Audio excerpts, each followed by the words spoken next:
Bahan ajar merupakan salah satu dokumen perangkat pembelajaran yang sangat penting dan strategis dimiliki oleh seorang guru jelang tahun ajaran baru.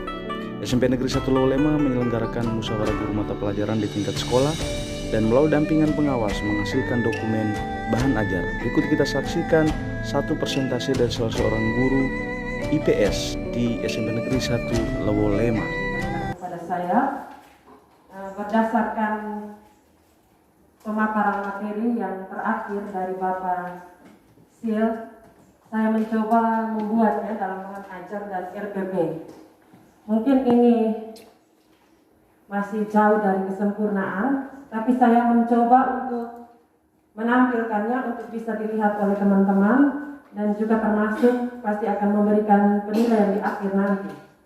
Saya lanjutkan. Ini bahan ajarnya. Bahan ajarnya 7.1, itu artinya bahwa kelas 7 untuk pertemuan yang pertama. Seperti biasa di awalnya identitas. Jadi mulai dari sekolah, mata pelajaran, kelas, materi pokok. Kalau untuk mata pelajarannya IPS, kelas 7 semester 1. Materi pokoknya seperti yang teman-teman bisa baca di papan. Waktunya 1 kali 40 menit. 1 kali 40 menit, karena tiap kali pertemuan itu 1 jam pelajarannya 40 menit. Pertemuan pertama, ini untuk pertemuan pertama. Yang pertama A, tujuan pembelajaran. Jadi tujuan pembelajarannya ada 3. Kenapa saya tetapkan 3 untuk di pertemuan yang pertama? Karena setelah saya menghitung setiap indikator untuk IPS kelas 7 terdiri dari 2 KD, lalu terdiri dari 2 KD untuk 1 semester. Saya hitung setiap indikatornya mendapatkan 31 indikator. Saya bagi ke 10, bagi 10. 10 itu artinya tadi kita sudah sepakati bersama bahwa kita 10 kali pertemuan. Berarti saya bagi ke dalam 10 kali pertemuan itu, maka bisa RPP mungkin 1 sampai dengan 8 itu 3 indikator, sedangkan RPP 9 dan 10-nya dia ada 4 indikator. Ada 3 indikatornya seperti yang ada di papan. Yang B, aktivitas pembelajaran, kita lanjutkan. Yang pertama, peserta didik membaca materi belajar pada aktivitas 1.1 di rumah.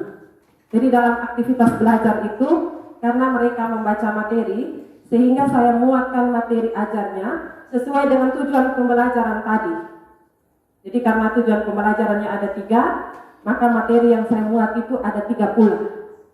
Jadi diantaranya itu pengertian ruang, yang kedua pengertian interaksi antar ruang, dan yang ketiga menyebutkan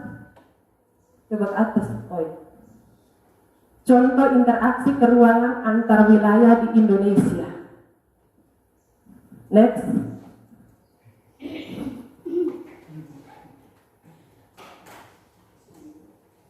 Aktivitas kedua, 2 aktivitas 1.2. Di sini peserta didik menyelesaikan LKPD dan menyampaikan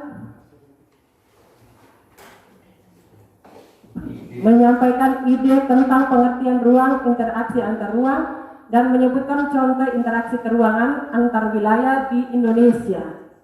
Lalu soal yang pertama itu dalam aktivitas yang kedua, saya minta mereka untuk menjelaskan pengertian daripada ruang, interaksi antar ruang menurut versi mereka. Jadi menurut pendapat mereka, pengertian ruang itu apa, interaksi antar ruang itu apa, dan menyebutkan contoh keruangan antar wilayah di Indonesia. Lalu pertanyaan yang kedua ini menantang mereka, karena tadi dituntut bahwa soal yang kita buat itu harus hoax dan real sesuai dengan kondisi. Sehingga saya coba membuatnya. Pertanyaan yang kedua, saat ini di negara Indonesia, bahkan seluruh dunia, sedang mengalami virus COVID-19. Nah, bagaimana pendapatmu mengenai proses interaksi keruangan apakah situasinya sama saat kondisi normal atau berbeda? Jelaskan. Jadi ini saya melihat kondisi saat ini, saya coba kaitkan dengan materi interaksi keruangan sehingga dia nyambung. Kita lanjut ke aktivitas yang ketiga. 1.3 itu kegiatan pendahuluan di kelas. Yang pertama mengajak peserta didik untuk berdoa, mengecek kehadiran. Lalu yang ketiga itu guru memberikan motivasi dan persepsi. Jadi di sini untuk persepsinya saya coba buatkan soalnya. Saya ulang kembali soalnya itu, jelaskan pengertian interaksi menurut pendapat Anda masing-masing. Interaksi, pengertian interaksi menurut pendapat Anda masing-masing. Peserta didik yang saya maksudkan. Lalu sebagai motivasinya, saya tadi sudah mohon izin ke Pak Maksi karena ini berkaitan dengan motivasi sekaligus juga relevan dengan materi yang saya ajarkan pada pertemuan pertama. Maka saya coba membuat satu cerita menarik yang bisa menarik mereka untuk bisa belajar lebih rajin. Mungkin teman-teman juga bisa membacanya. Pak Maksi adalah seorang guru yang terkenal, tidak hanya di kalangan rekan-rekan guru SMP Negeri 1 Lowolema, tetapi juga sangat populer di kalangan masyarakat luas. Karena kemampuan intelektual dan daya kreasi imajinasi yang selalu menginspirasi semua orang, hal ini membuat Pak Maksi sering, bahkan selalu melalang buana ke seluruh negeri ini. Untuk berbagi kelebihan yang dimiliki sebagai narasumber, Pak Maksi pernah membawa siswa-siswi di SMP Negeri 1 Lowolema ke tingkat nasional untuk mengikuti berbagai perlombaan. Siswa-siswa berprestasi itu antara lain Rizka Lolita Pradaruron, Elizabeth Botaruron, dan lain-lain ke Jakarta. Hal ini juga dapat terjadi pada diri siswa lainnya. Kalau siswa tersebut belajar dengan rajin, menjadi siswa teladan, berprestasi, sehingga adik-adik juga dapat melakukan interaksi antar keruangan seperti halnya dilakukan oleh Pak Maksi dan siswa-siswa tadi. Next, saya juga kepingin untuk sebut next.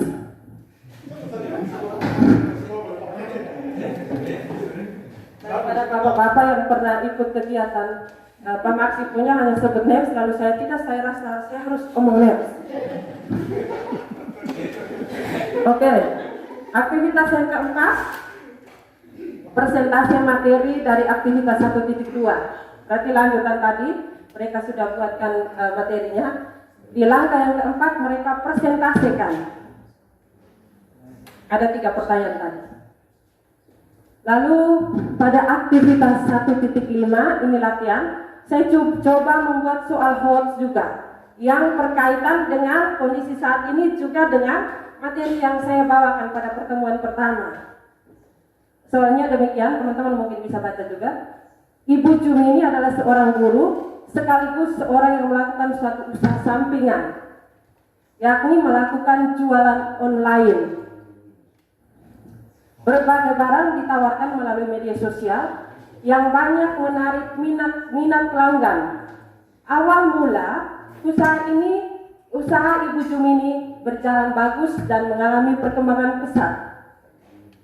Dari usaha sampingan ini, Ibu Jumini berhasil mengantongi keuntungan jutaan rupiah. Namun sayangnya, COVID melanda dunia termasuk Indonesia.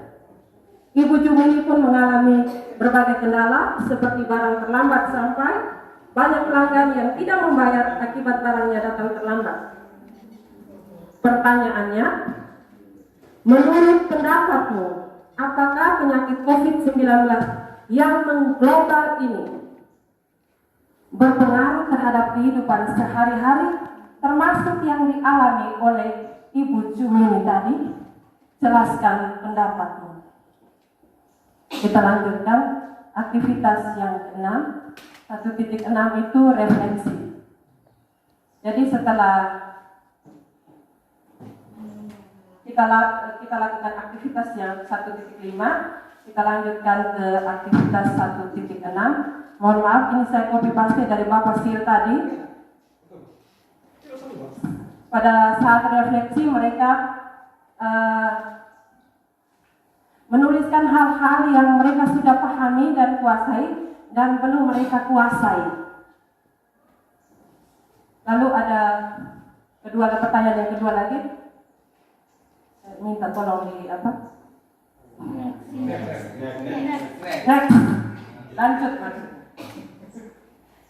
Apakah Anda mengawali dan mengakhiri belajar materi ini dengan itu saya copy paste. Lalu poin yang ketiga, ini penilaian sikap. Di situ ditawarkan ada 3 sikap, tapi saya memilih 3. Kedua, saya sengaja kasih dengan warna merah karena menurut pengalaman saya untuk kejujuran saya masih abstrak dan saya tidak mampu menilai siswa itu kejujurannya model seperti apa. Kalau soal disiplin dan tanggung jawab, saya bisa menilai dari tugas-tugas yang dia kumpulkan tepat pada waktunya atau tidak, semua pekerjaan itu dia tuh kumpulkan atau tidak. Di situ saya bisa menilai bahwa siswa ini disiplin, siswa ini bertanggung jawab. Kalau percaya diri, itu saya melihat dari bagaimana kalau mereka datang mengantarkan tugas-tugas mereka dengan gembira lalu menyampaikan bahwa tugas ini saya sudah selesaikan, sekaligus hasil dari pekerjaan mereka ternyata bagus sesuai dengan apa yang saya perhatikan tadi, maka saya bisa menilai percaya dirinya. Next.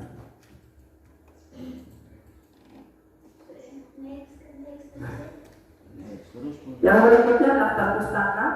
Daftar pustaka itu yang pertama tim Abdi Guru 2017 itu kebetulan ada buku pribadi yang saya bawa KTSK 2006 saya masih pakai, termasuk salah satu buku sebagai referensi itu buku IPSK 13 revisi 2018 dari Kemendikbud. Mungkin hanya sekian saja yang bisa saya bagikan kepada teman-teman. Saya menyadari bahwa semua ini belum sempurna. Saya mohon supaya kita bisa menyempurnakannya secara bersama-sama. Sekian dan terima kasih. Waktu dan tempat saya kembalikan. Ya, untuk Ibu yang sudah menghasilkan karya hari ini, saya sudah melihat ini sudah baik. Apa bisa saya usul kalau yang di penilaian sikap itu cukup 1 saja. Paling tinggi 2, karena ini dilakukan di kelas, Bu. Karena saat aktivitas anak, kita perlu sementara isi sikapnya itu kita nilai saat itu. Nah, jadi kalau anak-anak pun kita kasih jangan terlalu banyak, karena kita harus bayangkan bahwa ini 10 mata pelajaran, dan kalau semuanya ada tugas, maka anak-anak itu kita bebankan. Itu kita harus pikir. Ruang adalah titik. Nah itu juga bisa, itu paling sederhana sebetulnya.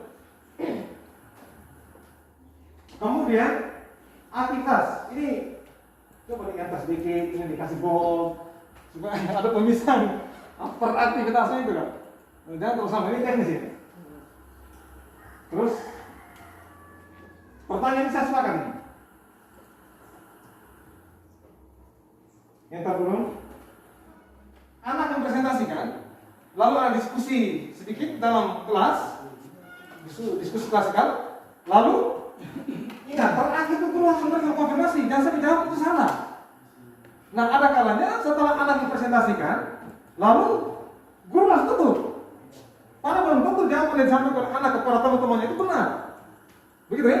Nah maka ini penting, guru untuk menutup aktivitas ini, guru harus memberikan konfirmasi, harus itu tidak bisa tidak. Oke, lalu kita masuk ke aktivitas 1.5. Oke, ini proses dalam kelas, dok? Ini untuk proses dalam kelas kan? Ya.